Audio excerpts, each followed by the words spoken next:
supposed to be 6, 3 only. Oh, okay, 3 more to join. We wait for a short while.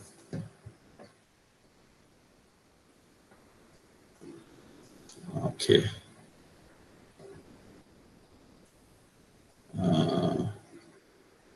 Like I said before, I need to take your attendance. That means print screen of the screen. That is your attendance.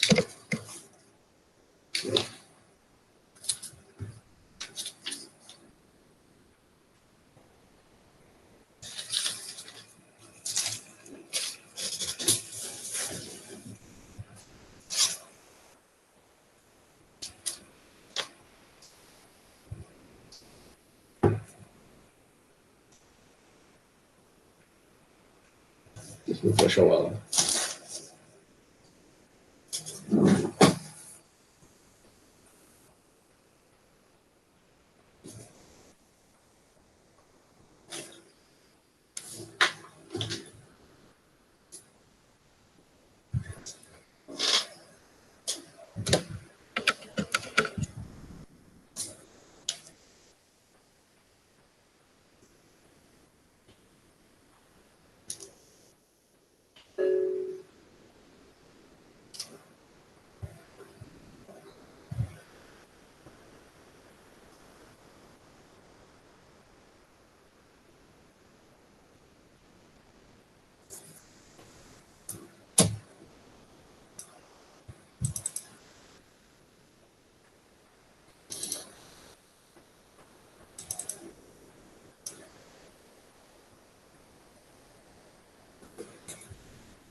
Okay.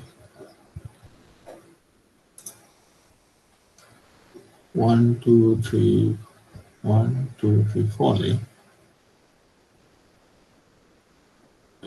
We should be 6. So yeah, who is missing? 1. I already know my. Okay, let me check.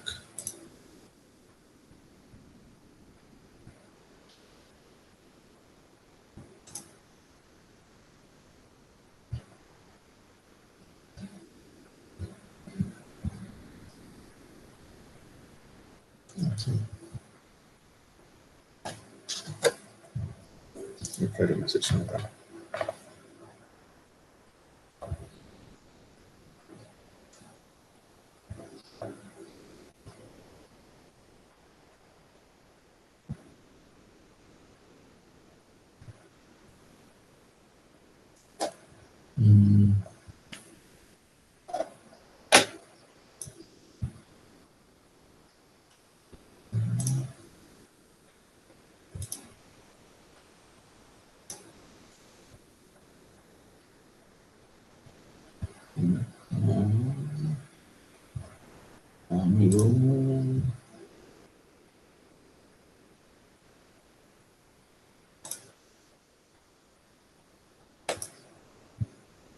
Oh, Muhammad Fazli.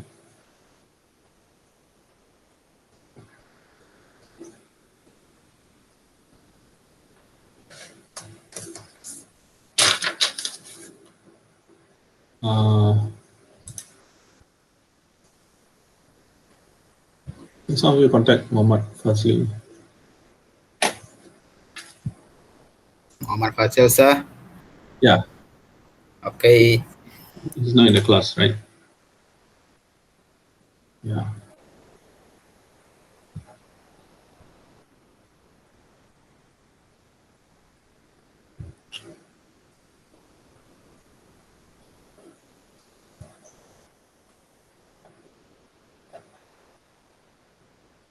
Okay.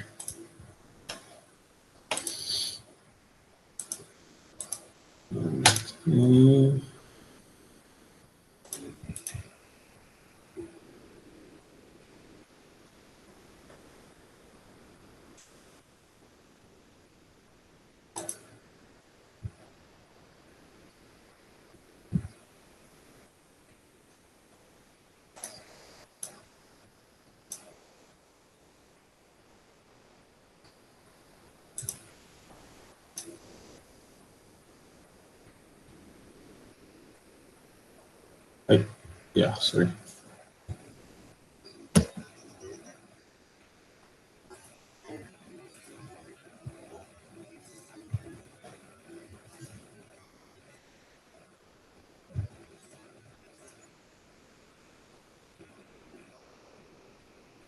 Okay, so remember your assignment is about the iceberg principle. Huh?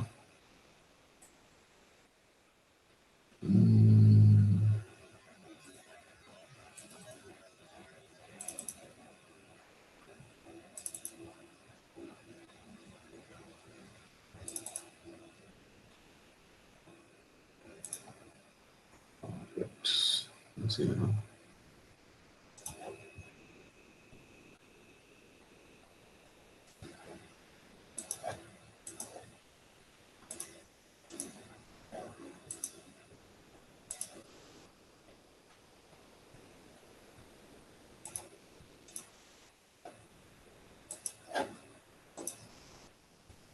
Okay. You can see this, right? Yes. What do you see? Safety. Oh, Iceberg. Iceberg. I see. Okay. Okay, let me just change it. This thing is.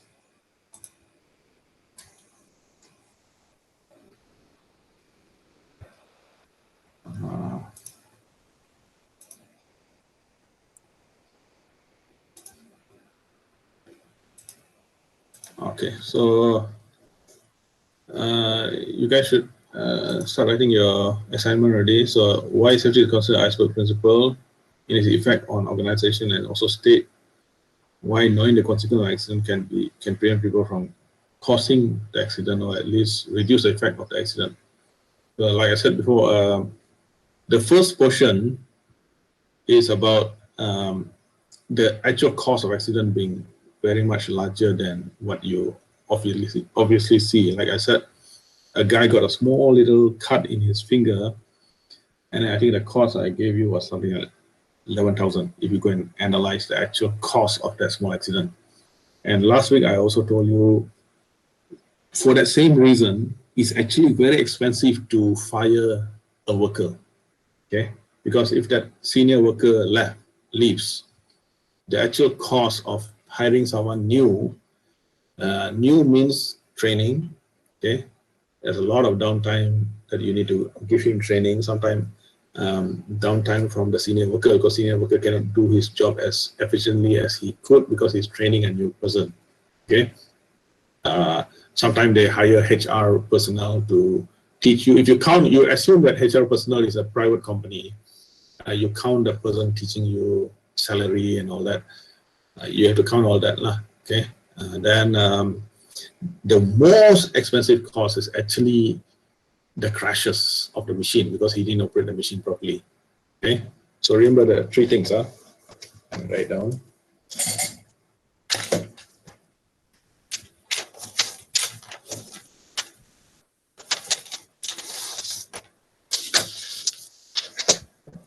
Okay.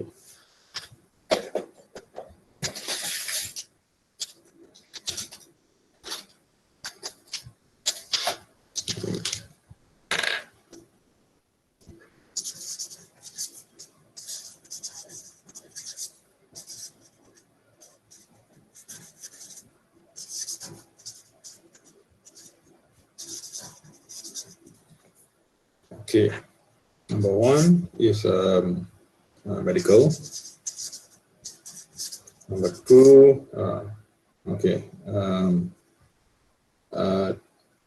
training costs.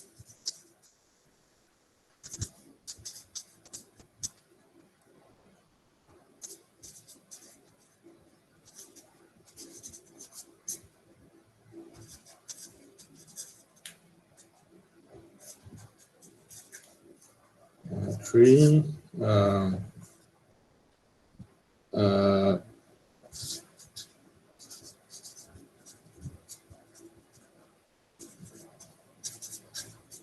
okay. Okay.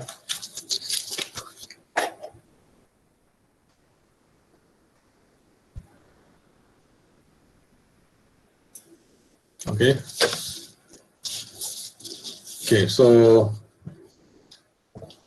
So number one is the obviously the medical costs, which might be just 50 ringgit in small accidents, lah. Okay. But even small or big, the actual cost of accident includes the downtime. Okay, the downtime, that means the crashes, that means opportunity cost. So if it is a big accident, you're talking about a senior worker maybe living for 1 month or even 2 months. Okay, it happened before in my factory. One guy got a severe accident, and he left for about 2 months. Okay, I'll tell you about accident after this. Okay, make sure you don't do the same mistake. Okay, and then the other, so number one is the medical costs. And number two is the training costs. Training costs by HR staff. You know, funny, this earphone, I just first time using it for class. It even feeds back my own voice to the ear, so it seems extremely loud. Okay, anyway. So the training costs by HR is something, because HR could have been doing some other job at that time instead of training the new worker. So if you look at the HR as a private company, how much you're paying the HR for training, okay? That's quite a bit of money, because that HR could have been doing some other work if you're not training the new staff. But more important, that the staff is trained by a senior worker. That's even worse, because the senior worker cannot do, his productivity will go down because he's telling people, teaching people how to do stuff, and then his own productivity will go down by a lot sometimes. Okay, maybe even half. The daily output reduced by half sometimes because he's teaching others. Okay, so if you count in factory, you must know because I'm from a high-tech factory, the product cost is extremely expensive. Yeah, so when you have a downtime of worker because he's doing something like teaching a new stuff, the cost of a product is like for us $2 per disk. Now I'll show you the disk, right? Together this.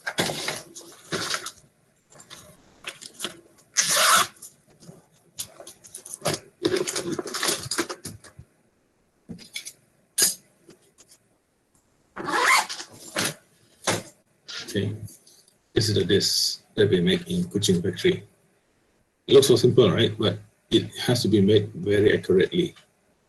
Okay, so it costs $2. Well, why has it made so accurately? Because how the disk works is, you know, if you have a torchlight on a paper, you put a torch up, the light is very big, right?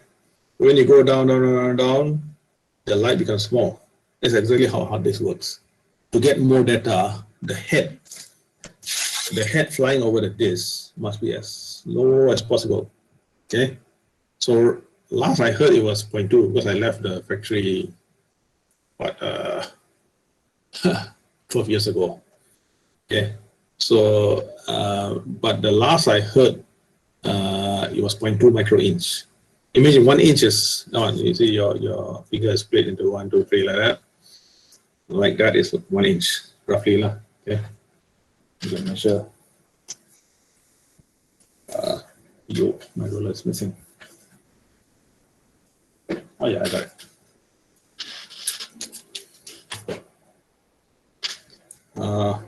Wow, this ruler has 1 inch. Okay. Yeah, about right lah. Okay. You see, from here to here is about 1 inch. From the bottom of the finger to the first black color there, or brown color, whatever, that's about 1 inch. Or minus about 1 inch. Okay lah, roughly lah, you know. You always need rough estimates, and that's roughly about 1 inch. Okay. I mean, that's why I feel I use a lot this old system, the inch and feet, kaki. You know, contractors in the field they still use feet because the mm is crazy. You know, how can contractors remember? Okay, to put a socket point must be 300 mm. And that one 300, okay lah, just 3000. But some of the numbers lah, 2160. Wow. 2160, how to remember this kind of things. That's why the feet is always much easier. 3 feet, 4 feet, 5 feet, you know. So for me, I tend to use the feet a lot lah, because I can easily estimate using feet, because feet is all by human body parts. From here to here is 1 inch. Feet is your feet length lah, and yard is 1 step of a human. Okay, 1 step of a human. I don't know where it started. There are arguments of where it started. History will tell you one thing, Wikipedia will tell you another thing. I mean, but because it's all human body parts, human can easily relate to it. Okay, whereas the metric system is totally abstract. You know, something like I don't know, something like they put something in the lab. Okay, that's 1 meter. It must be under certain control conditions and all that. It's totally not related to anything physical. The old one is related to all your body parts, whereas the new one is totally abstract. That means it's not related to any human part. Okay. Anyway, so when you go out to work, you'll find out that most workers, they prefer to use the old system. Okay. Even though we have changed to metric, I don't know, 40, 50 years ago. Okay. When you look at construction diagram nowadays, I saw that's totally changed to metric, or everything is like 3,150 mm. Wow. It's crazy. Whereas feet, the normal way in factories, for example, at least I was in America, because Americans still use the feet and inches. We look at to measure the distance, we want to put a machine in a certain location. We look at the ceiling. The ceiling is standard 4 feet. I think 4 feet by 2 feet. Okay, so we can count the ceiling. Okay, okay, that's 10 ceilings away, and each is 4 feet, so it's 40 feet. From 40 feet from here, you must put a new machine. Okay, so it's easier, like I say. Okay. Okay, so remember, you got training costs. Oh yeah, just to give you one more thing about the old system of measuring. In America, they actually use for distance. They actually use football field because America, football. It's not our football. Their football is our rugby, pretty much lah. So one of their standard measurement system is football field. And actually, we're about 3 football field away. But those are things that you can relate to, you see. So everyone watched football, at least last time lah, in America. So on board, everyone knows because they spend a lot of time watching football, so they know roughly one football field. Okay. Okay. But one thing, why I'm telling you this, when you go out to work in Malaysia, most workers prefer the feet. Okay. In construction especially lah. Okay. Okay. Okay. So the training costs, and then the most important thing is opportunity cost. Opportunity cost is that senior worker has left how much he could have made for the factory. Okay. So that's quite a bit of opportunity cost there. Okay.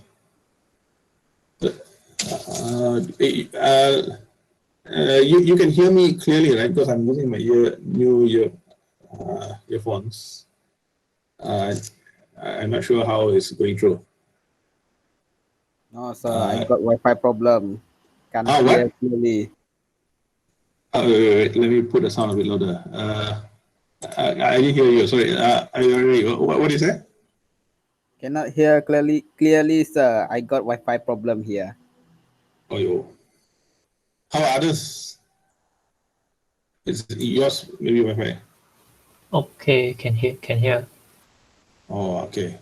Where are you? Are you already? Hostel. Are you already? Huh? Hostel? Yes. Wow. Hostel Wi-Fi problem. Oh, is it your own Wi-Fi? At my level only, sir. Maybe. Oh, it's a university Wi-Fi. Or is it your own personal Wi-Fi? Yes, sir. Your personal Wi-Fi, yeah? No. Hostel Wi-Fi. Oh, okay. Maybe I should, I don't know, write to someone, student complaining about Wi-Fi. Okay, I'll talk to the IT department. Okay, I'm using an expensive one, but I heard there are cheaper ones. I heard the telecom one is cheaper. The fiber to the home is only 89 ringgit, but I'm using a Maxis with 2 aerials. Cost me a bomb, but I wanted that is I can bring it anyway because I got school in Kuching, so I can bring it to my school and still have Wi-Fi in the school. That's only advantage. Just for mobility, I'm paying a lot more. Okay. Remember, opportunity cost is a big one. That's a standard term in industry. Opportunity cost is the senior worker cannot produce like he used to. Maybe because he's a very efficient worker, he never make the machine crash, and his output is also more than the new worker. You replace the injured senior worker with a new worker. You must count the reduction. He used to produce that much. The reduction in his output, the opportunity cost. You must count his medical bill, the training cost of the new worker. But in opportunity cost, another important thing is the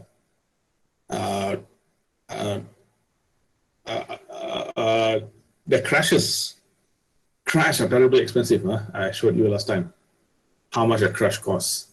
Okay, so let me give you one more example from my factory. I think last time I gave you only one example. Right? last time I gave you one example of the guy getting a small cut in the finger, right? So I give you another example of another serious accident in my factory.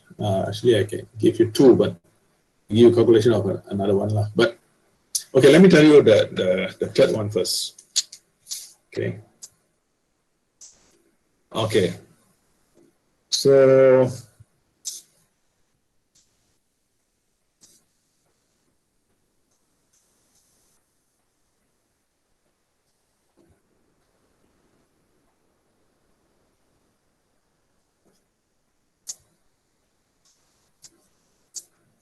okay.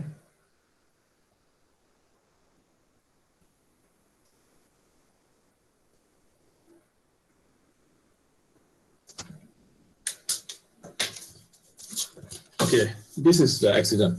You see, this is just a structure, a metal structure with two V, okay? And then here is what they call a chain block. Chain block is like a pulley system. It's very common in industry, okay? I seen a park, you know, they got three like lift, you know, elevator, lift, but you have to pull up yourself. So you got a rope, you can pull, but on top, one pulley, oh, very hard. Only one pulley, very hard to pull. When you got two pulleys, a bit easier, like you can pull. When you got so many pulleys, they put about 4 or 5 pulleys there. Oh, very easy. You can pull yourself up. Okay, so that's pretty much what the chain block is. Okay.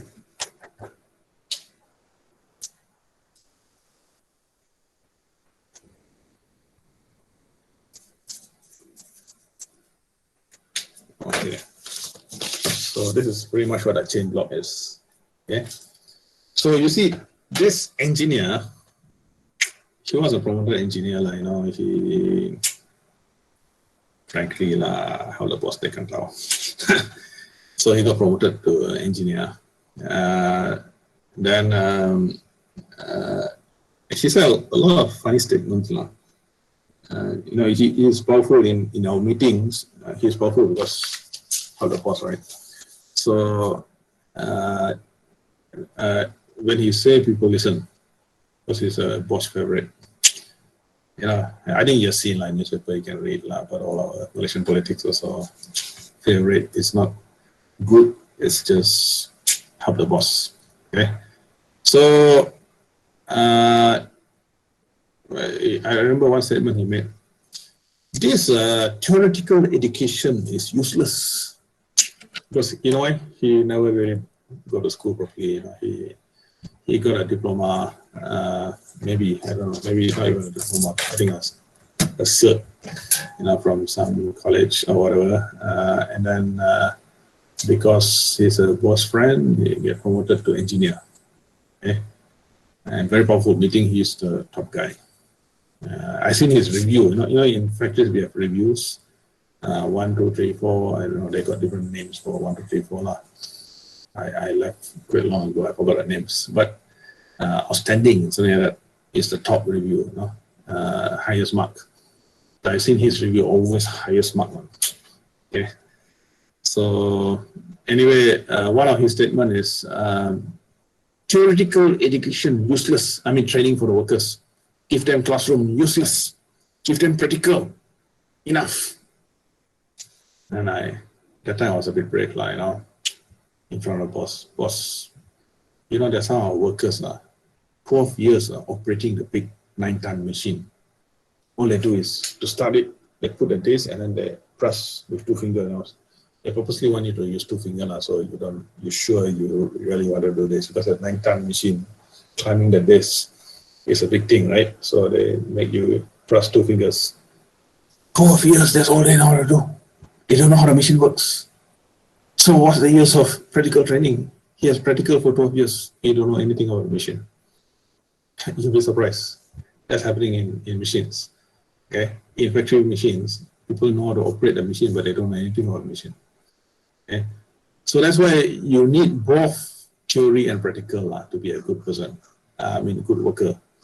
Okay, so he was very adamant, very egoistic. Then one day he did this. So he brought his team, a very angry kind of fellow, you know. Yeah, workers must obey me, if not. Okay. So of course the workers don't dare to question him. He said like that, means like that. Okay. So he go and carry this 500 kilo, which part of the machine I'm telling you about, right? It's 500 kilo steel, okay, stainless steel. That means it doesn't corrode at all, even though pH 1 chemical go on it doesn't corrode. Okay, there's such thing in industry. So he want to carry it, but you know what he did? He can put it at the side here. Imagine that. Don't ever make this mistake. He put it at the side there. There happened to be one guy standing here, one of his workers standing here. Of course, you want to make the whole thing fall down. You look at it. Okay, so how should you carry it?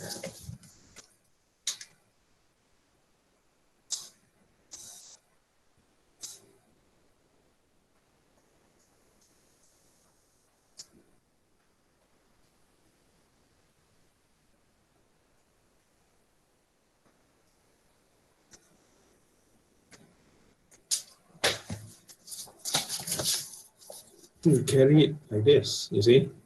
When you carry it on the side, which is exactly the same, same position as this beam, nothing will happen because the weight is fully focused on the center. Here, the weight is not balanced, right? Because you are pulling from the side here. So obviously the whole thing, this whole structure, the 2V will fall down. There happen to be a worker there. Don't ever make this mistake, okay? A simple thing like this, but you don't know how to operate it. And it caused a serious injury. I mean, I thought the guy was dead from the amount of blood, you know. And he also, you know, he called his other man, quickly go and get a stretcher. Wow, I see his man running. I was not there, I was in another place. I saw the man running with the face all like, wow, they just killed someone, you know. Rushing two guys, get a stretcher. And then I rushed to the place of Sola to see what's happening. I know something serious happened because I asked them what happened. They don't know, talk to me. So I rushed to the place. Wow, I saw a lot of blood, man. Wow. I mean, the guy lost a lot of blood, and he was on the head. This thing struck the head. Boom. Okay. This worker.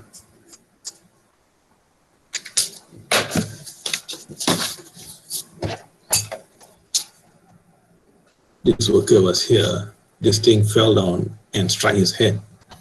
Okay. There's a lot of blood, and you know what they were doing? They're not supposed to disturb the accident scene, right? They're cleaning out the blood.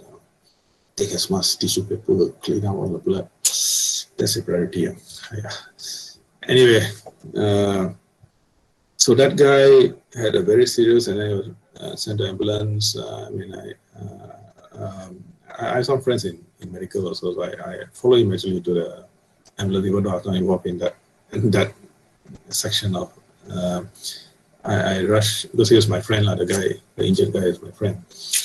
So I rushed to the hospital, make sure he's all checked in, everything. And then later he came back after, wow, I think quite a long time, I forgot. So he was a very senior worker and long time gone. You may imagine the throughput the factory lost. Of course, the injury the factory caused to him is terrible, but the throughput the factory lost is huge because he was a senior worker. Okay. So he cannot move his hand. His hand can only reach up to here. Cannot go up. Okay. So he knows I have friends in medical, doctor friends, all this. So he came to me, hey, Prashobh, I know you have a lot of medical friends.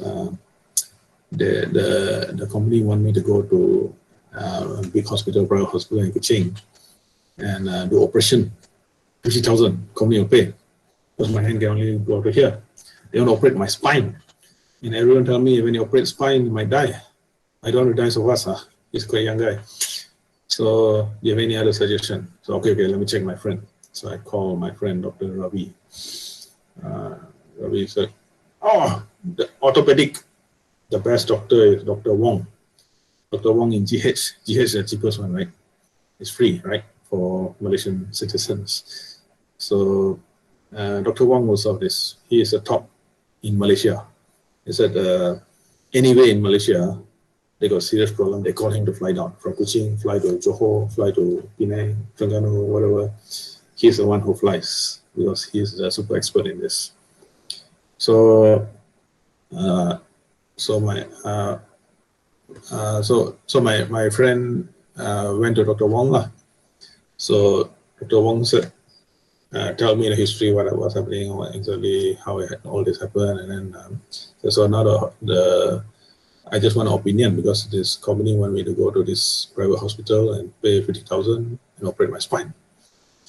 And I'm scared. Dr. Wong said, nonsense, don't operate, don't go there, I kill you. He told me, your hand can move until here, right? You fight the pain.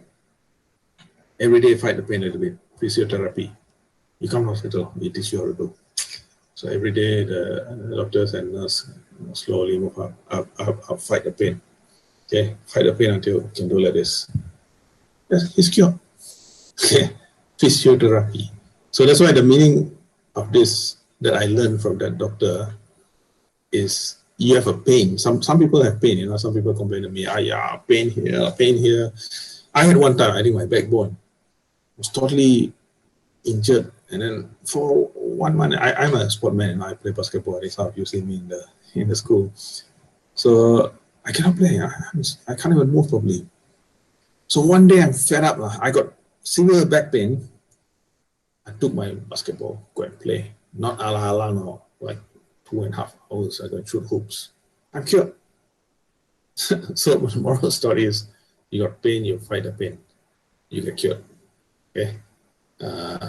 In fact, I never go to hospital. Sometimes I have other injuries. One time I forgot what injury, I think knee or something. I got to one Chinese sensei. You can learn. I mean, of course, maybe some of you don't believe Chinese sensei, but you can learn from what he does.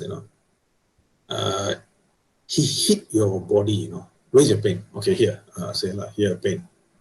Why he hit? I tell you, that hit is much worse than the pain. I don't know how he's like 85 or something. I don't know how he got so much strength. He hit you like the biggest blow someone can give you, and then you get cured.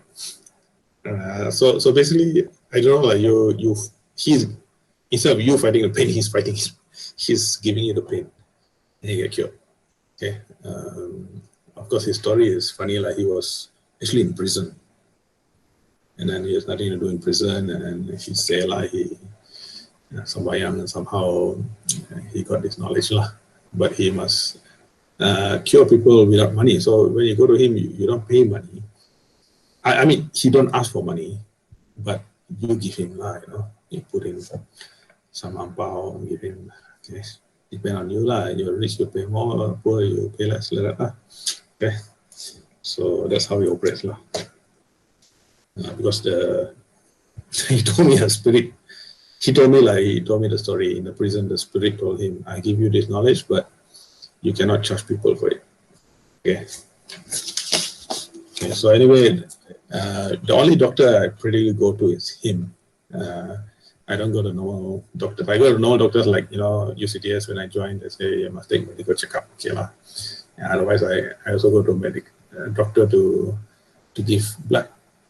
I'm one of Sarawak biggest donor of blood. I think I don't know, almost 70 times. But I mean, that's much more than that because a lot of my medical receipts were missing lah. Okay. Anyway, so you don't ever make this mistake, common sense lah. When you carry a big weight, you don't carry it from there. It's not balanced. You carry it from the center, then you carry it up. Okay. Okay, common mistake, common sense. Okay. See that, I mean, sometimes people are missing common sense lah. Especially for that guy, that engineer doing a lot of kantao, his brain is somewhere else. Okay. And that's seriously, I find it that way. People doing kantao, their mind on, 2 + 2 2 plus 2, maybe 5. Yeah, they can't think with simple common sense. Okay. I mean, if you free your mind and no block, no funny cheating here and there in your mind is clear, and you can think clearly, like a normal human being. Okay. Only when you start doing kanta, all that, then your mind is filled with also funny stuff, and you lose your common sense. Okay. Wonder. Oh, that's a bit hot. Okay. Okay, so that is one accident. Don't ever make an accident.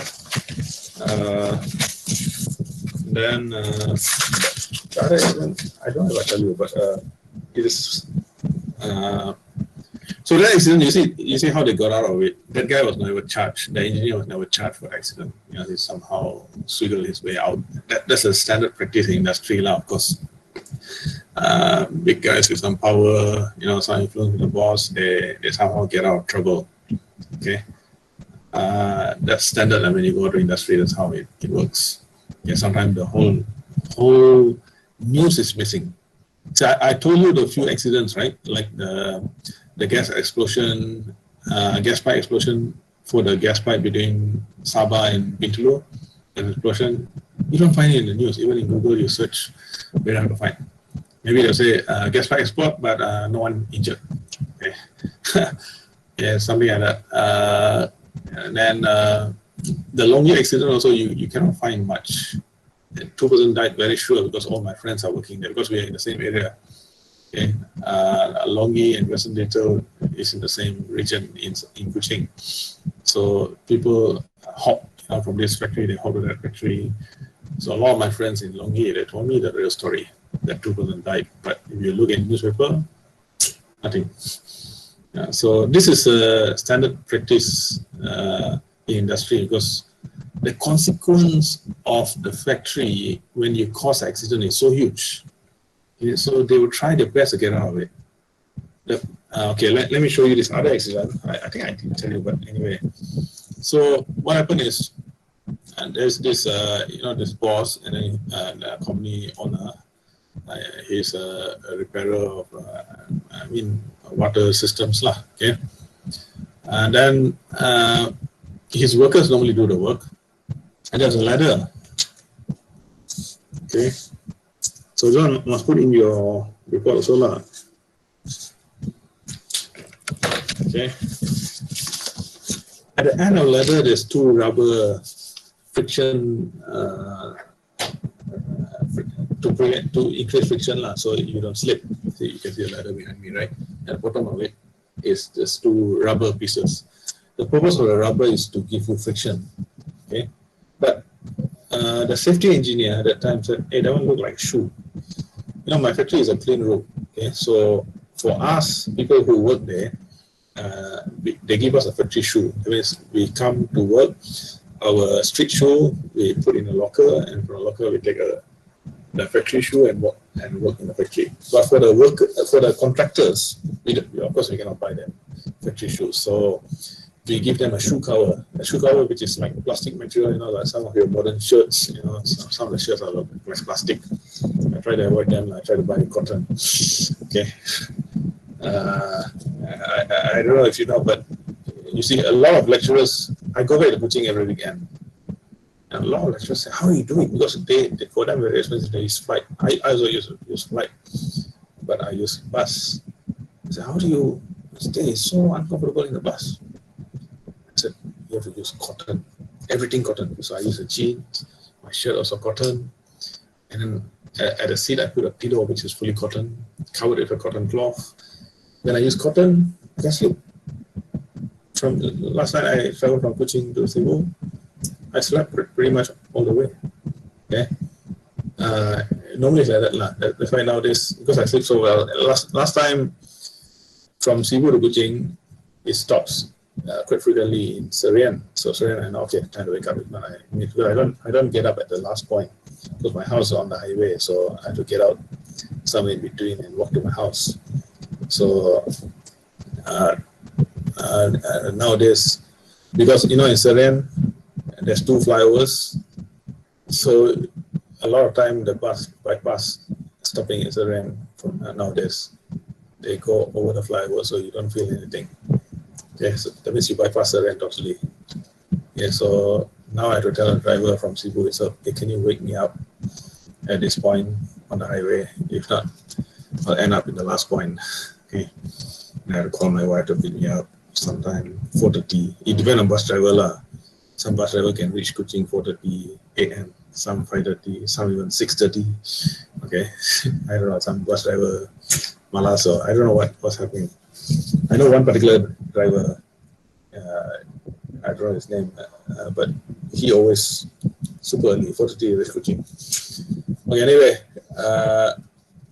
Okay, so this rubber is important.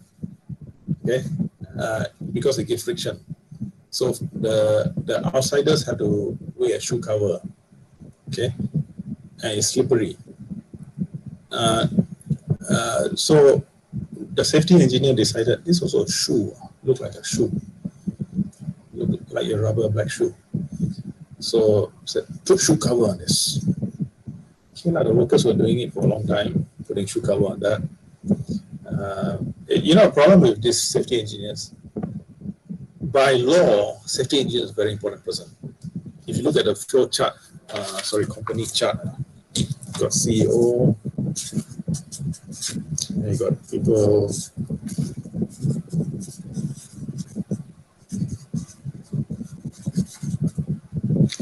Okay.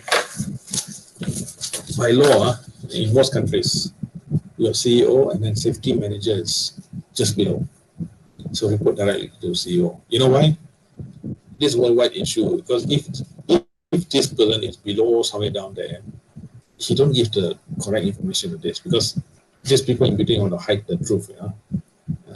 They feel guilty, so their review kind of potong or whatever. So they try to hide the truth by telling this is a wrong information. So by law, safety is a high position that reports direct to CEO. But the problem is, in most cases I've seen, the safety engineer is brand new from university, like this particular case. Just graduate from university, become report direct to CEO. So ego, I told you before, ego is one of the biggest problems in the industry. So this person, fresh out of university, got ego.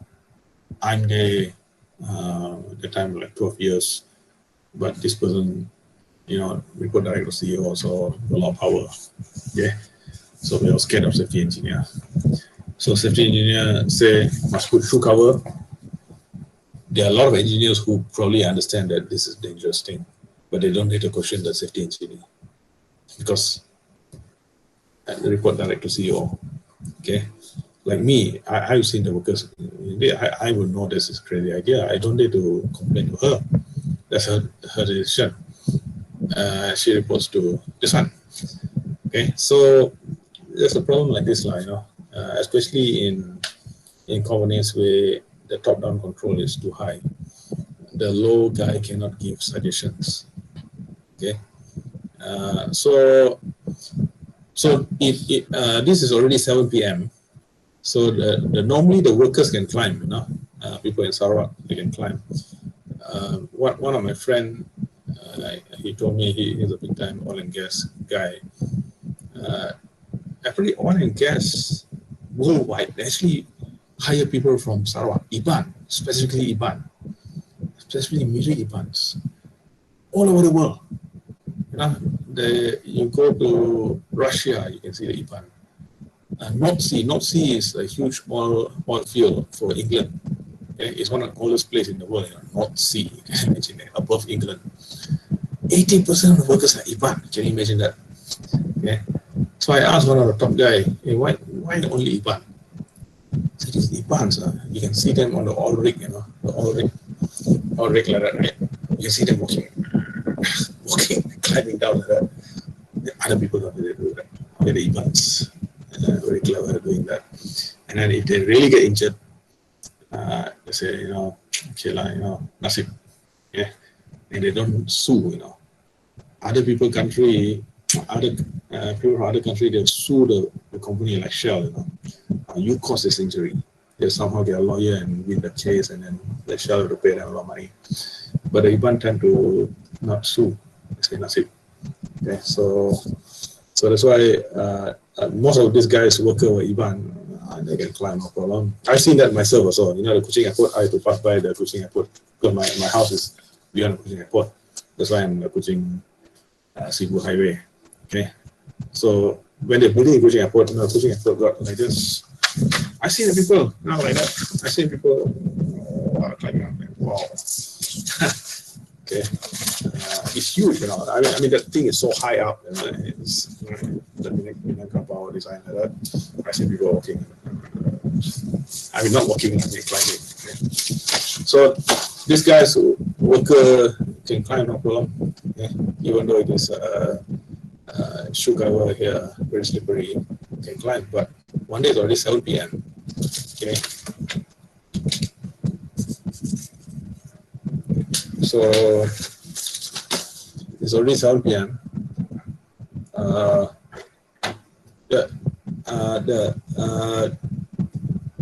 The workers already left at 5. In Sarawak, very strict. I know I've done so many projects. 5 o'clock, correct. Everyone goes back at 5. You don't expect people to work after 5, unless you promise them OT.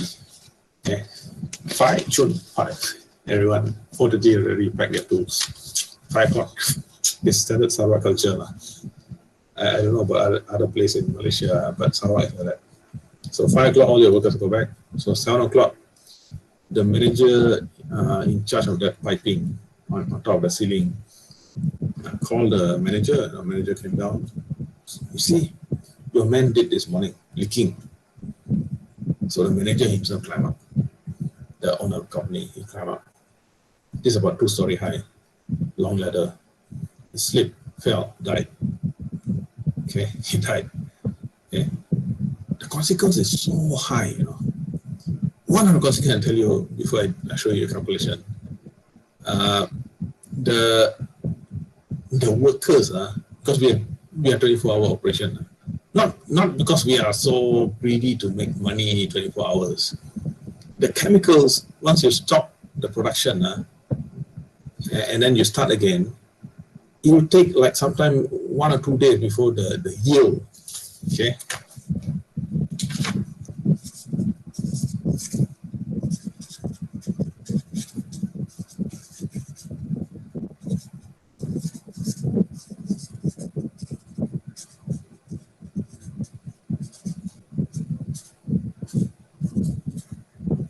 Okay. Yield. Normal yield 98%. That means 98% of the disc that we make, 98% is good. Okay. But after startup, that means you shut down the factory for a while and then start again. It can go down to this. It takes sometimes 1 day or even by the end of 2 days before it goes back to this one. Okay. So that's why we don't shut down. So our operation is 24 hours, day shift, night shift. Okay. We got the day shift and the night shift. That is 7 to 7. It's always 7 to 7. So 7 a.m. start one shift, 7 p.m. start another shift. Okay. So you know what happened? That is one section of the factory. Factory is a long building, so this is where the guy died. I remember during that shift, I asked some girls, can you go to that side and pick something? Oh, scared of that place, go and do one, someone died there. Okay, so especially night shift, they don't need to go to that section. Someone died there. So you see, that is effect, that my workers are supposed to go there and take something, but don't want to go because got handle there. Okay? So that's one consequence already. Okay. And then other consequence,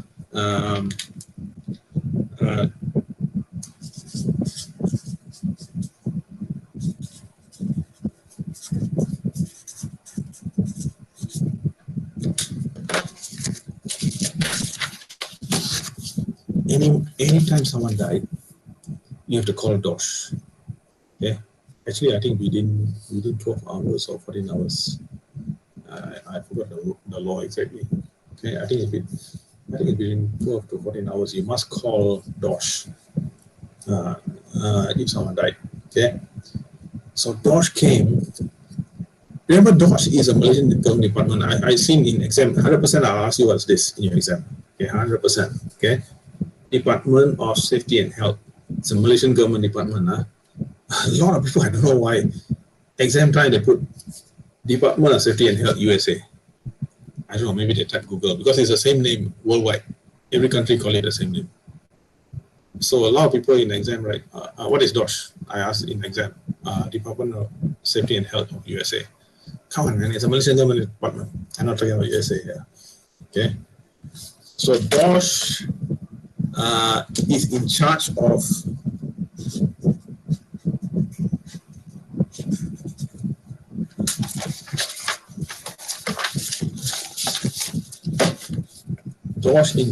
OSHA. I think OSHA also, some people in the exam will put Occupational Safety and Health Act of USA or England. It's probably the same name. Every country uses the same name, but it's there is a Malay name now, but in industry, everyone call it DOSH and OSHA. Okay, so it is a Malaysian government department, and this is a Malaysian act. Okay, not USA. Occupational Safety and Health Act of Malaysia. Okay, industry tend to be English. You know, in school you learn Malay, but when you go to industry, most things tend to be English. Yeah, so we call this, everyone in industry calls this DOSH, even though it's a Malaysian government department with a Malay name, but everyone call it DOSH. Even the department itself call themselves DOSH. Let me try to find.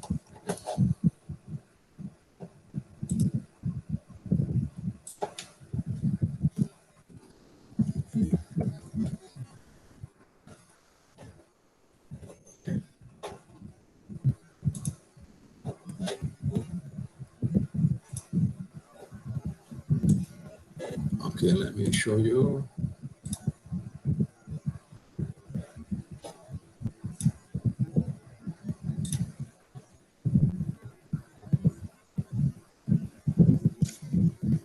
That might be a big print screen.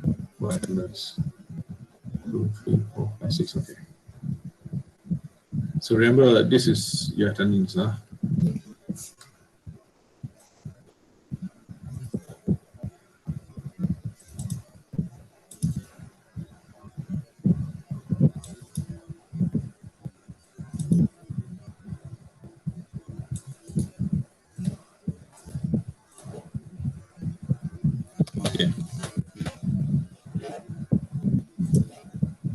Okay.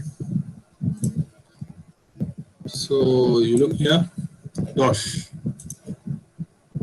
Malaysia. Okay. Even the government department call themselves DOSH. They don't use a Malay name. Okay.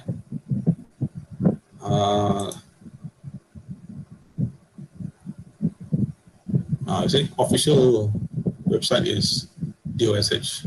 It's not a Malay name. So Ministry of Human Resource. They don't even use a Malay name anyway. Or Jabatan Keselamatan. Okay, this is the official Malay name. But the website top is DOSH because industry everyone use English. Okay. So this is a Malay name for it lah. Jabatan Keselamatan dan Kesihatan Pekerja. Wait a minute. Let's see Pekerja then. Okay. Jabatan Keselamatan dan Kesihatan Pekerja. Wow, quite different from English. Or they just add Pekerja.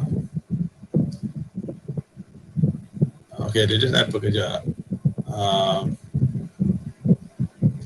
But actually, for me, I feel it's a misunderstanding because accidents are not just Pekerja. It includes a huge amount of money. So the Malay name is a bit misleading because they talk about just Pekerja. If you just talk about Pekerja, a loss of accident is not so much. Medical bill here and there a little bit, 50 ringgit, 100 ringgit, even 50,000 is not much. Okay, but when you talk about laws in terms of industrial laws, that's huge. Okay, so most of the loss is not the Prakriti's loss; it is actually the country's loss. Actually, okay, the resource of country is just loss. So that's why most of the world, any other country, they probably use the same name. Let me check. DOSH.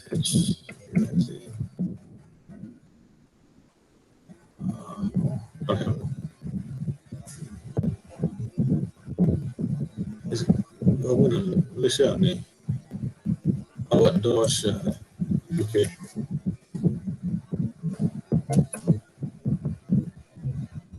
Okay.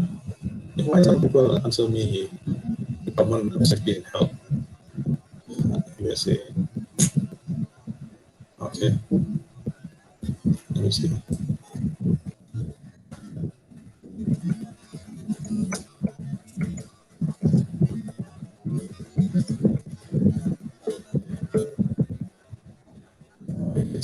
Okay. Okay.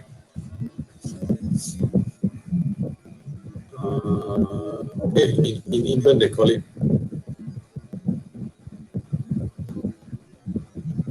HSC. Okay. What do I call it in USA? Yeah. Or safety and security. Yeah. In USA. Why not Malay name here? USA.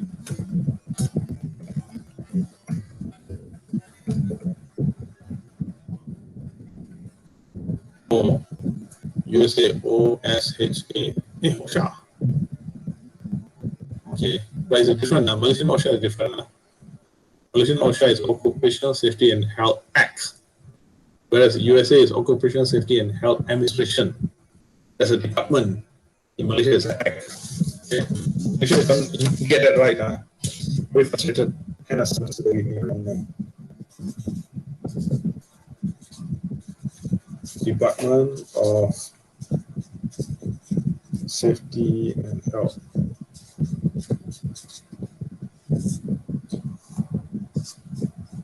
Okay.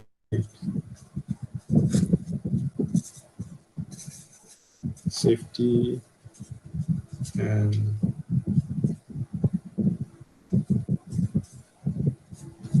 Health Act. Okay. So remember in USA is different, and then the Act, Safety Act.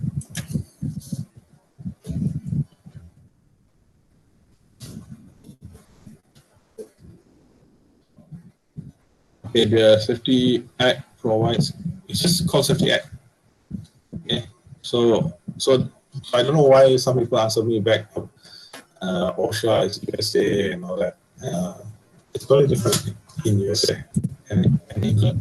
Safety Act, let me try.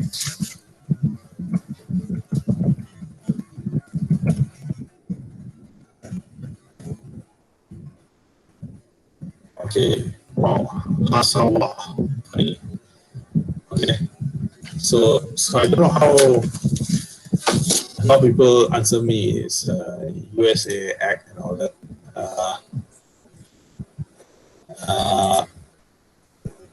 Okay, let me show you again because that's how you get cut off.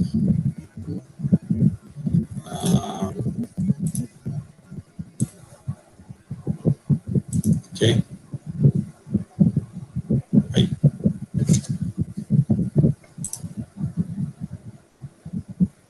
Oh, wait.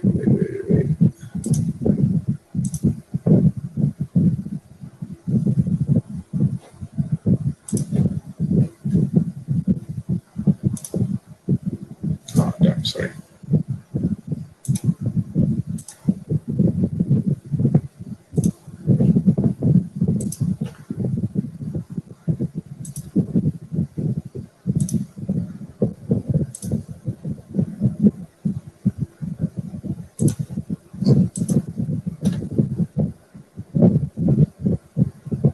Okay.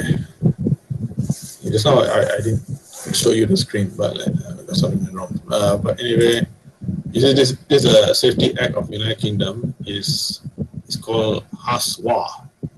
Okay, HASWA. And in the United States,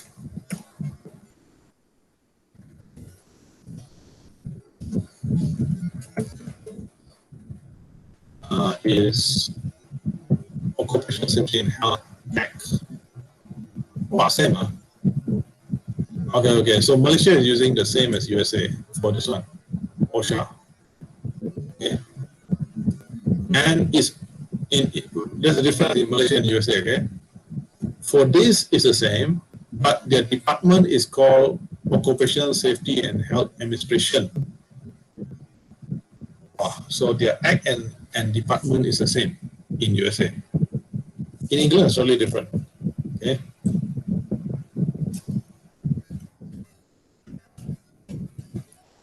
Okay.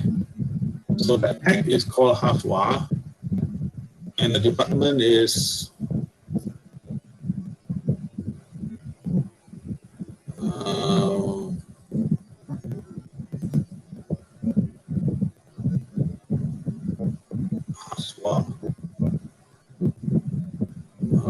Long title or whatever.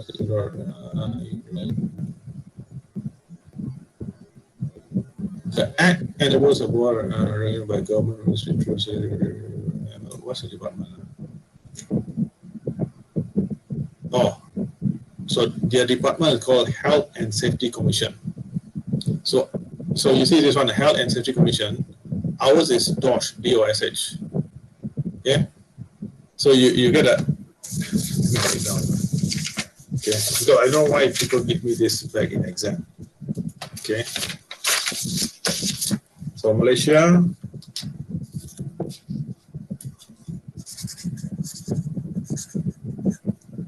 UK, USA. So the act, OSHA, department, okay. UK, it is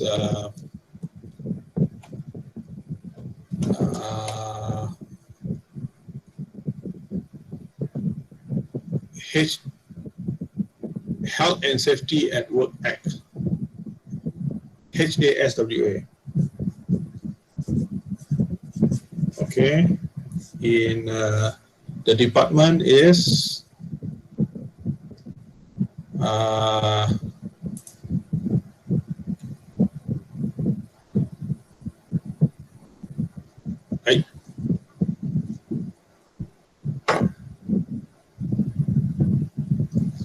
Health and Safety Commission.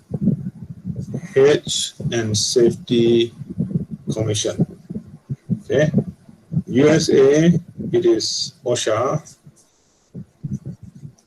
and department.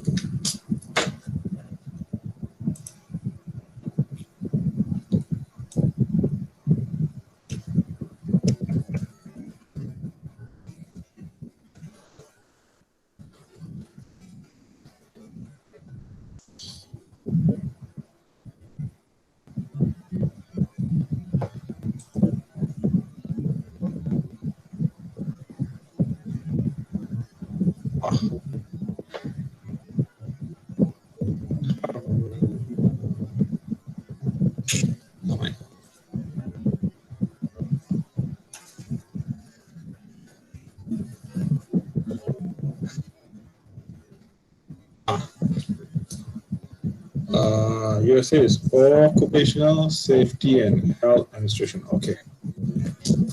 So at least now, hopefully, it's clear things out. I see quite a few people, they give me back. I asked them, guarantee this question will come up. What is OSHA? What is DOSH? Okay. And I get people saying this is American one. No one, everyone American, I don't know why. No one England one yet so far in the answers. Okay. So in UK, it is this one. The act is HASWA. And then the department is HSC. In USA, it is OSHA all the way. Okay. here Occupational Safety and Health Act and Occupational Safety and Health Administration take care of this act. There's always a department taking care of an act in every country. Okay, so Malaysia, this department take care of this act. Listen, sorry, yeah, this department take care of this act. Okay, so hopefully this time no one make that mistake. Okay, I don't know why. Sometimes I get even 1/3 of the people saying that OSHA and DOSH are American American departments. It's Malaysian. Okay, so I give you this later. I'll send all this to you, so make sure you don't make a mistake again. Okay. Okay.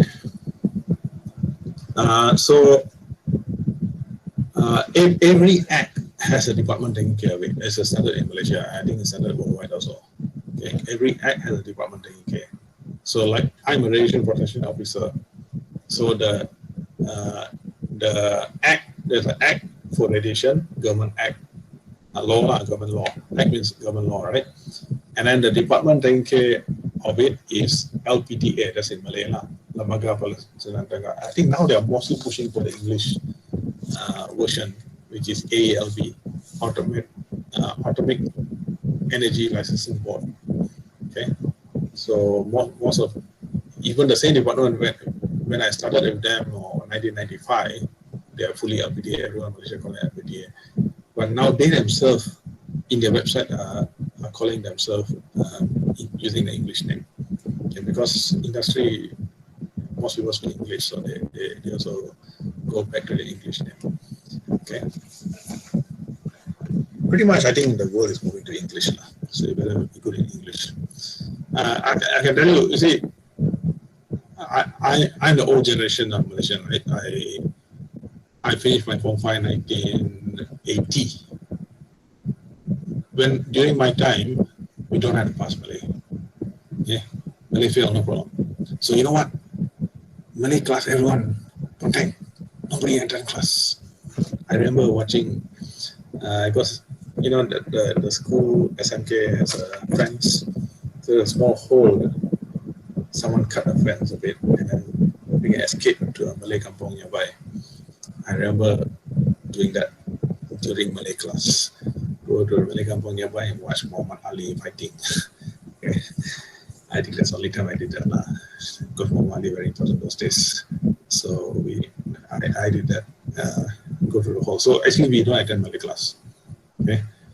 So so after that, I worked for a few years, 4 years, before I went to university, because no money.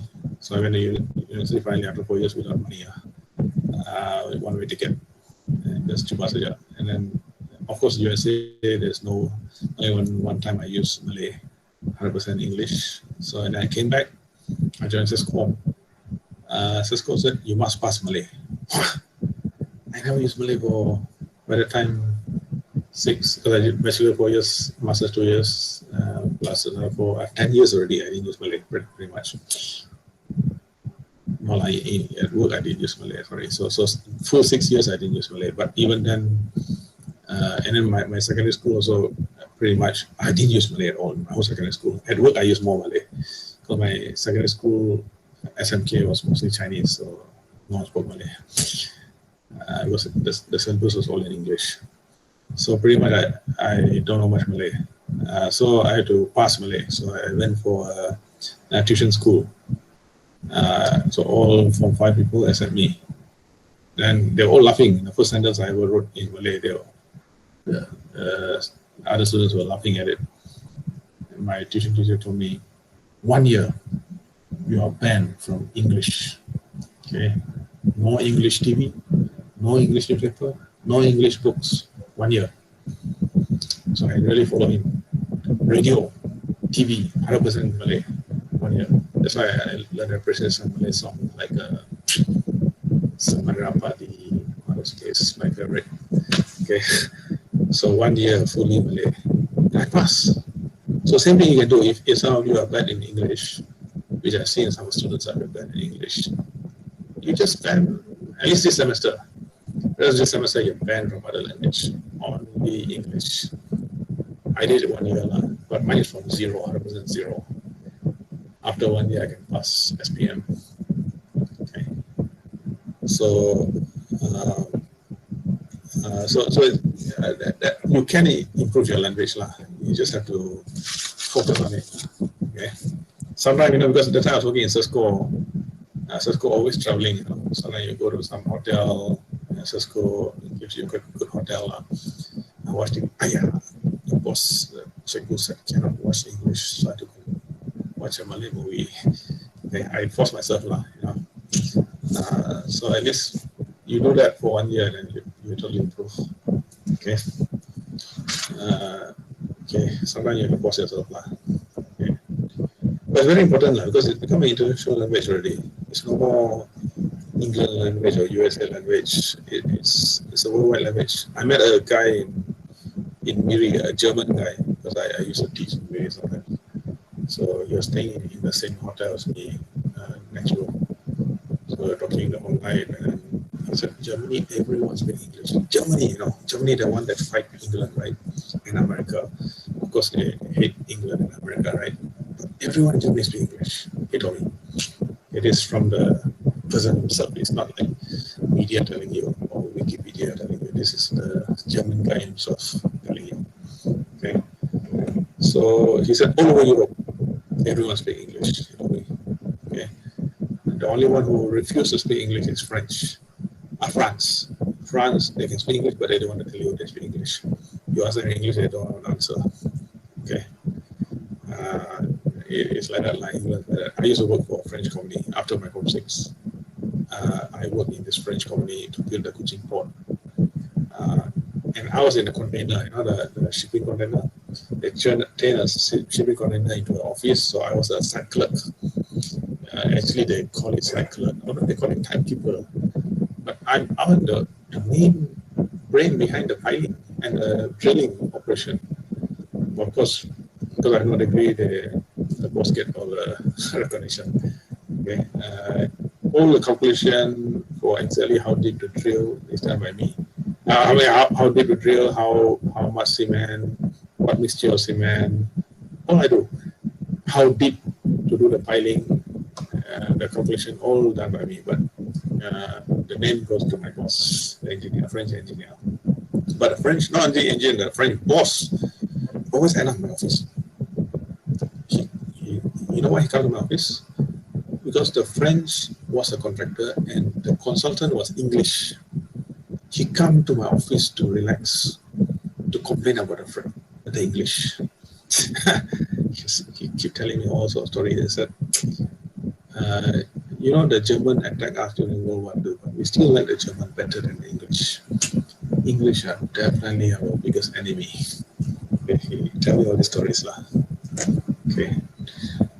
Okay, anyway, so remember this. So when Dodge came in to Western Digital Factory, 2 weeks shut down.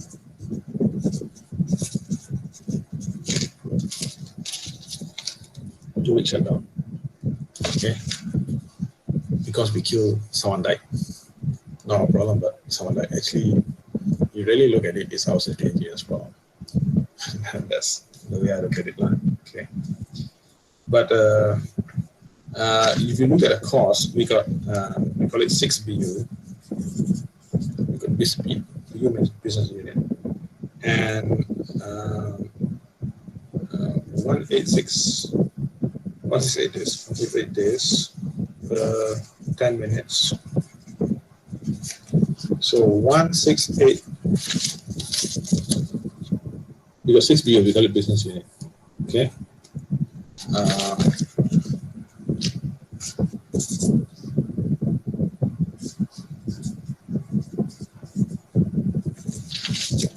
One business unit, 4 machine. 4 machine means the long line behind them lah. We don't count the long line behind them, but we just count the final 4 machines. Okay. So 168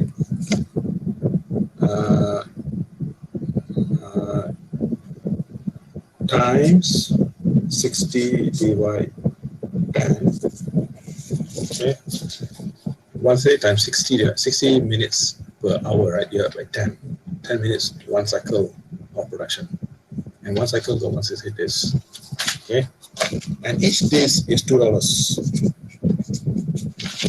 Okay. Each days is $2. Okay. So times 24 hours times 14 days times 4. Okay.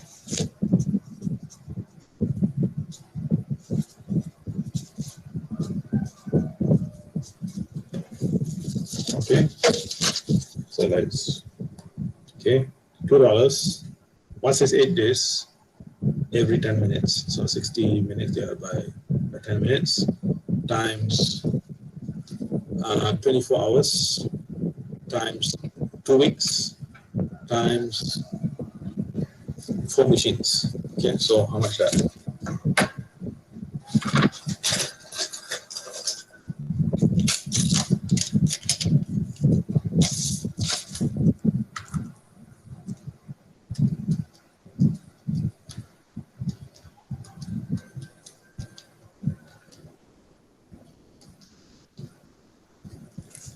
So when you use this calculator, this is approved calculator for all the exams in Cisco. You cannot use other calculator because other calculator can store information, right?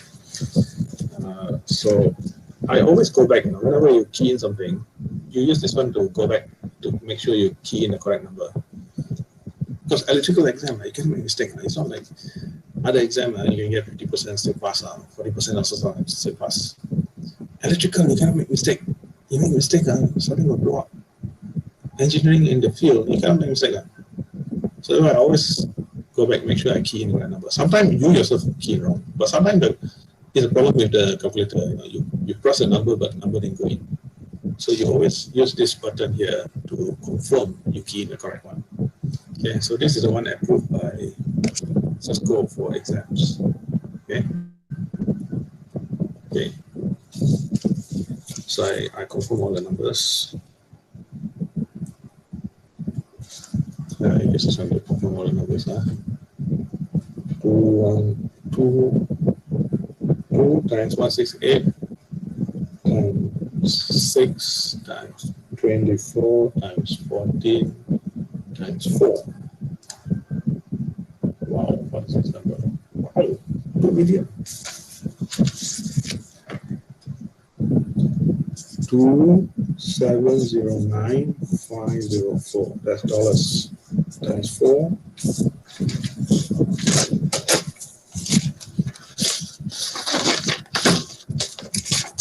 Okay. Times 4 because $1 for ringgit, right?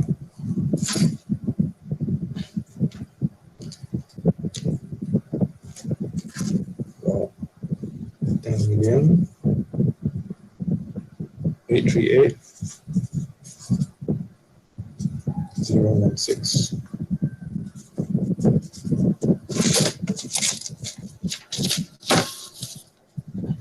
Just for opportunity costs is this much. But you don't have to, you have to count also. The workers get free gaji for 2 weeks. How much that? That's also a lot of money. Okay. We just put it like this one. We just estimate. Okay. Assume one worker is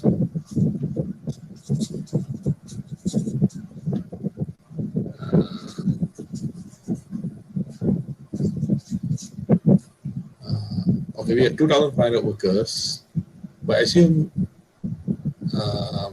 because the engineer is still doing work, so we cannot count the engineer, so we just assume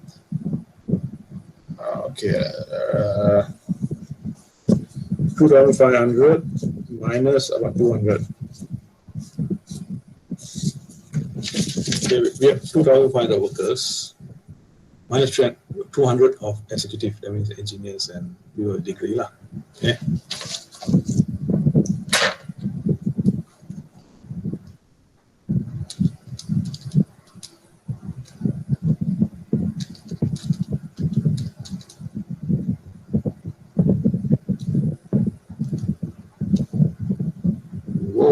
This is even worse than the production cost.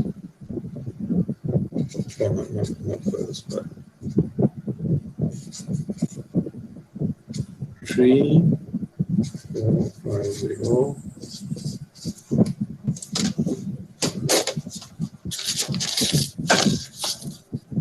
3 million of gaji we pay gaji puta, free gaji, because 2 weeks no work. This already how much? You put all this in your assignment, 10, 8, 3, 8. Wow. 14, 288.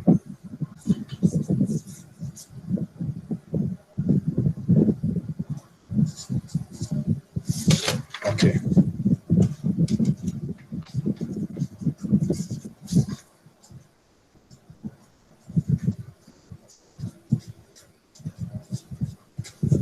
Okay.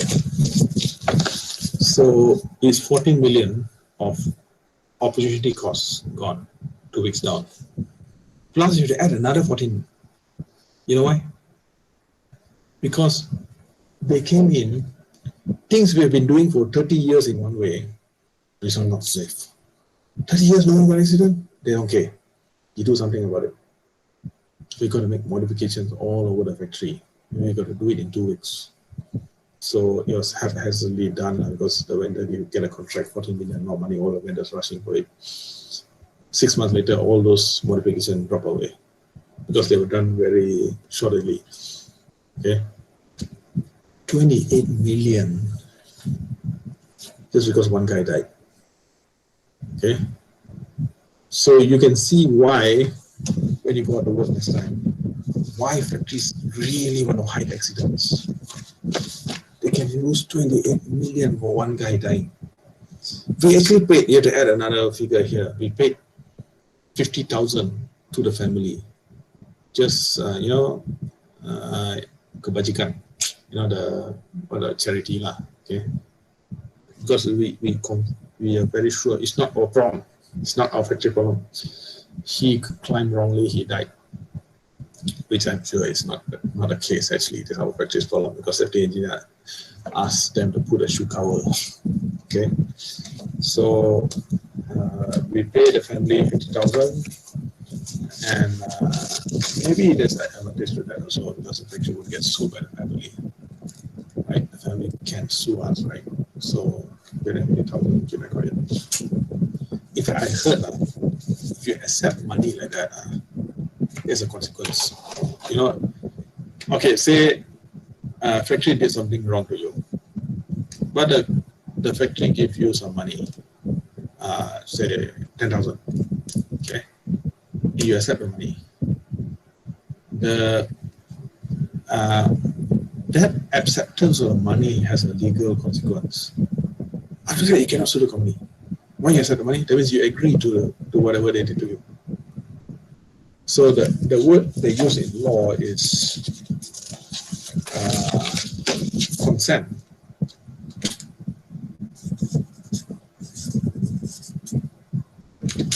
Okay. The legal law the word is consent. So you understand, and this all the things you need to know when you go to work and you write your assignment also. Okay. The factory did something wrong to you, and you know roughly the factory is responsible in some way. So you can probably sue the factory, right? But they give you 10,000, charity. We give 10,000, we give you 10,000. And you accept the money, that means you consent to what the factory did to you. You understand? Okay? Because they give you 10,000, you agree to what the factory did to you already. Okay? If you sue them and get the money, it's different. They give you the money and then you take it. Wow, 10,000, of course I will take. But later you sue them, because you take the 10,000, you've basically given consent to what they did to you. Okay? I went through some legal documents lah. Consent is how the police get power over you. Okay. So in England, for example, the police will understand. I will tell you. Do you understand? The word understand has a meaning, you know. That means you understand. That means you under their stand, under their feet. Okay? Do you under their feet or not? Something like that. If you under the feet, that means you agree that you did something wrong. So when the police asks you, you understand? I don't.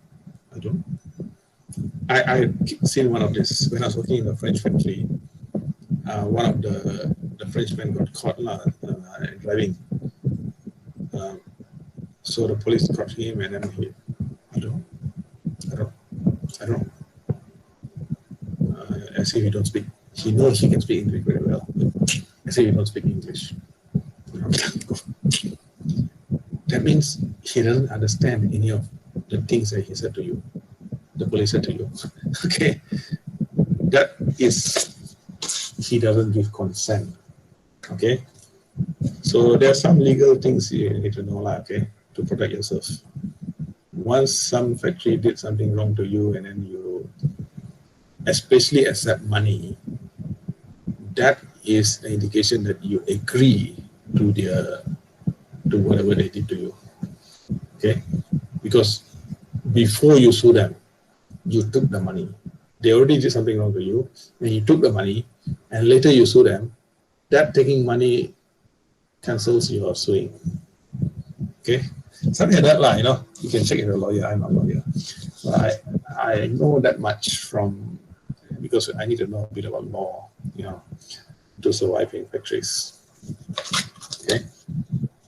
The whole legal system, the police, the courts having power over you is all by consent. That is, you agree to their law. You know, the consent means you agree to the law. Okay. Okay.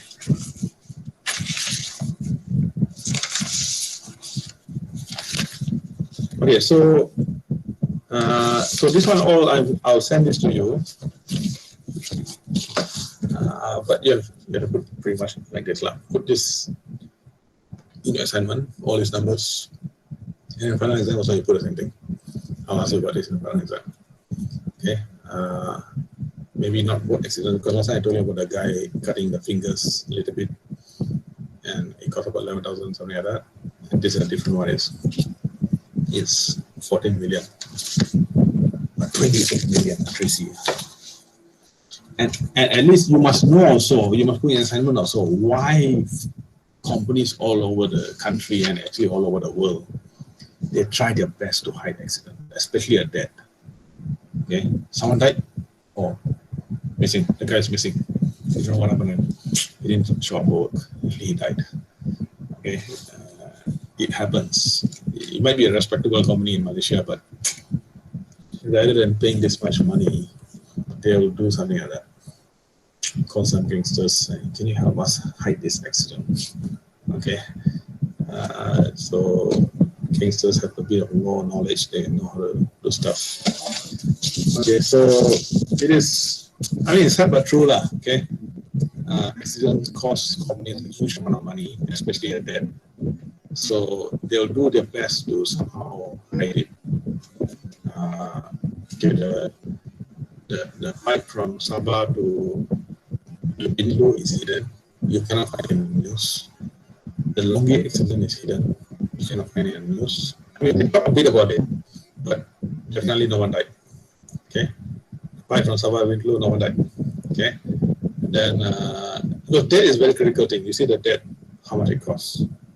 So at least you can put your assignment and also later in the exam. Why companies do this? Why they are so eager to hide? Okay, hide this thing because it's so expensive to reveal the truth. Okay, I just saw a movie over the weekend because weekend I was in the kampong, very tired the next day, so I just watched a movie. There are 4 guys in a car and then they hit someone and the guy died. So one of the 4 guys was hiding, do all this thing, drop the body somewhere else, put the body in the boot, and drop it somewhere, some river or whatever.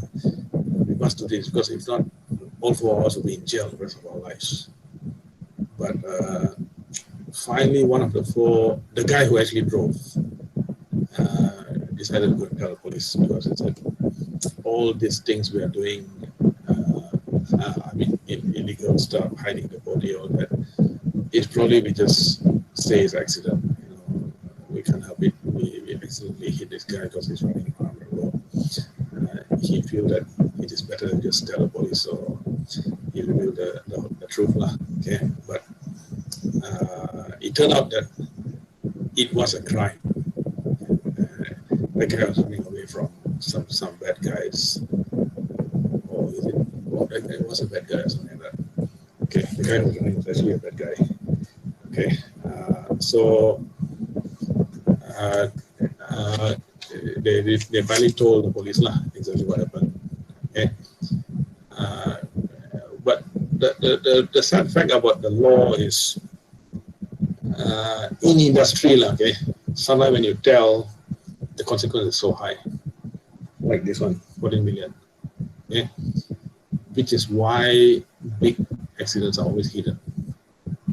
Okay, so I was my first year in Cisco, I was in safety. So I was quite not knowledgeable. My teacher in US did teach me about all these side things, the side things of the reality.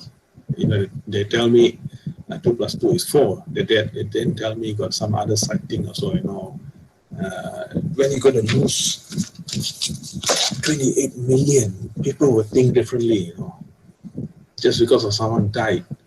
So it'll be just like the one of the 4 guys in that car, that hit someone and killed that person.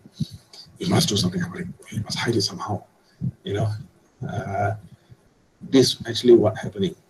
So when I was in first year in safety, for example, there's one guy who climbed out a tower in Miri and got electrocuted. A small kid, I didn't commit suicide. I believe, my own judgment, he committed suicide.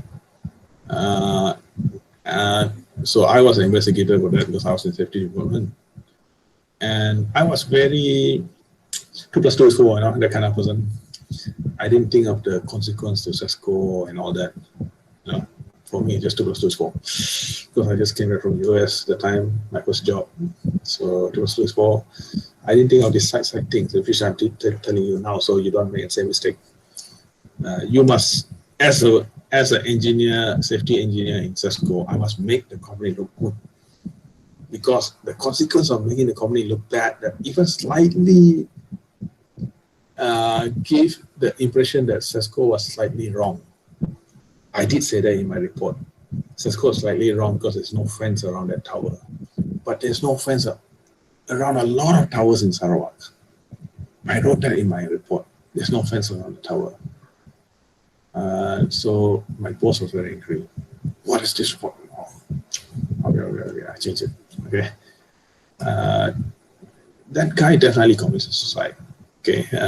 I know the case because he was a small guy, probably from 1, like that. He climbed a tower and committed suicide. And then he didn't die straight away. That's what electrical accidents cause. It numbs your senses so you don't die straight away. He was talking, calling his mother. His nose is gone. His ears is gone. His fingers are all gone. Everything sharp is gone. That's what electric shock does to you. Electricity, you must remember, like sharp points. Okay, so it goes to all your sharp points and all disappear. So you don't have any sharp points. Okay, and he was so that badly injured, but he's still talking. Ma. You know why? His mother ran away from home. His father was oil and gas, Mirila, and then mother ran away from home. I don't know, some issue, and then he committed suicide. So that's the bottom line of it. Like, he just committed suicide because his mother ran away. So he was calling his mother till he died. But you see, he can still talk because he don't feel the pain. The electricity numbed his senses, so he still can talk. It took 3 days to die. I saw another case in KL, Straits Times, New Straits Times, right? I don't buy newspapers now. I think it's New Straits Times. So I didn't buy newspaper my whole life. Okay, probably if I buy newspaper, it's not to read the news. I want to paint my house. Okay, I buy newspaper. Okay, I seriously don't buy newspaper. So anyway, New Straits Times front page, because that time my parents buy newspaper so it was in my house, right? So front page, someone getting out of taxi, he was totally burned. Okay, he's 100% burned. A Malay guy, I think. He looked 100% dark, and his shirt was totally burned. He called a taxi himself and getting a taxi and in front of hospital, getting out of taxi, closing the door himself, go in hospital and then die. Because the electricity numb your senses, so you don't feel the pain. Once the pain starts coming back, then only you feel it. Okay, so that's what electricity does to you. So what I'm telling you is, when you go to work, in case you get into safety, which is my last FYP is in safety in Cisco. Okay. Ting Kong Heng is in safety right now.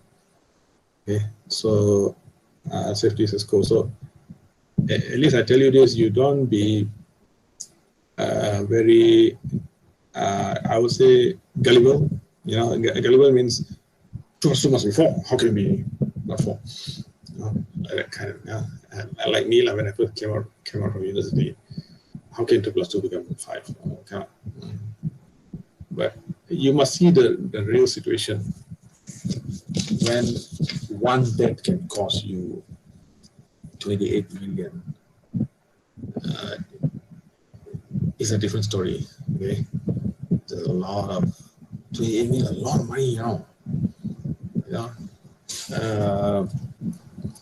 lot of consequence. Okay, so you got to behave differently. Somehow, as a safety engineer, you must make your company do good. But I'm not saying you must follow that safety engineer who made a mistake of putting a shoe cover. Okay, common sense. I think the problem with this.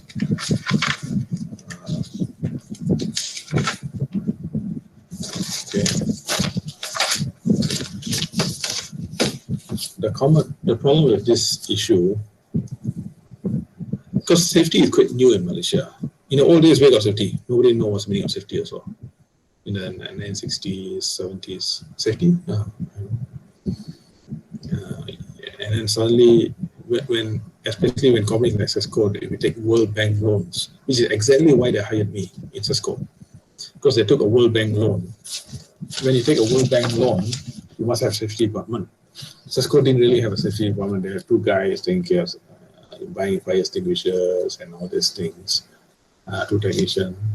So when they take a World Bank loan to build a Batang Eye Dam, so they need safety department proper with engineer and everything. So that's why they hired me. Okay, so so safety was something new that time, 1993 when I joined Cisco. But it should progress. Say, like in Shell, I met one oil and gas safety guy. He's report to CEO in oil and gas, but he is super cool because he knows everything. In fact, by right, a super senior engineer should be the one in this position. He knows the whole process, and then he, I mean, you cannot teach him. I talked to this guy. Okay, he's a Bidayu guy in oil and gas, worldwide oil and gas.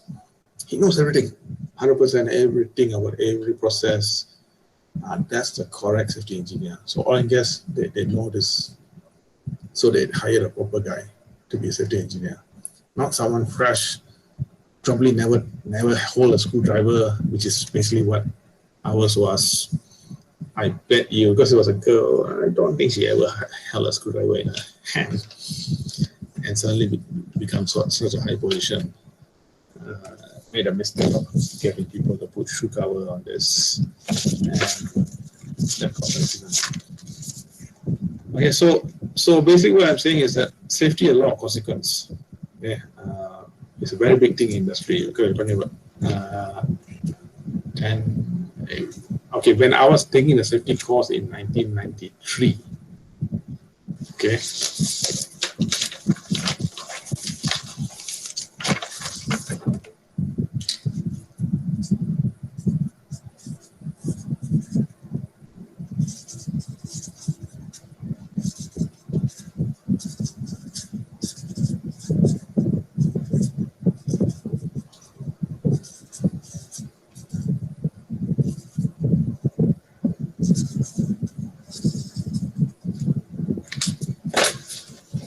So that, of course, I joined the safety department for 1 year, and in 1993 they sent me to KL a lot because all the safety course was in KL. So good for me as well. I get to travel to KL all the time, and they want me to have maximum safety knowledge. So they sent me to a lot of safety course, and the Malaysia as a country was losing 8 billion per year in 1993. I don't know what's the number now, probably 20 billion or maybe more than that in accidents.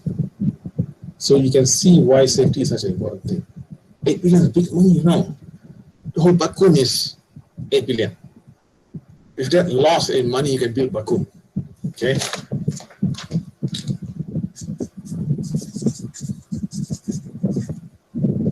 The 1993, okay. So you can see safety is not a small job, you know, it's big money involved in that. Okay. So you write all this in your report now, including the consequence, why there's so much fear in, you know, reporting, you know, companies try to hide the accidents, all this, because there's so much money in there. Okay.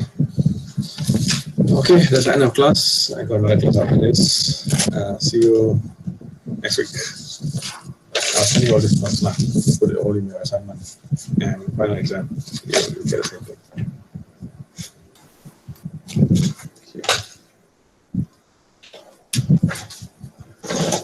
Thank you, sir. All right, thanks. Yes, sir. Thank you, sir. All right, Thank you, sir. okay.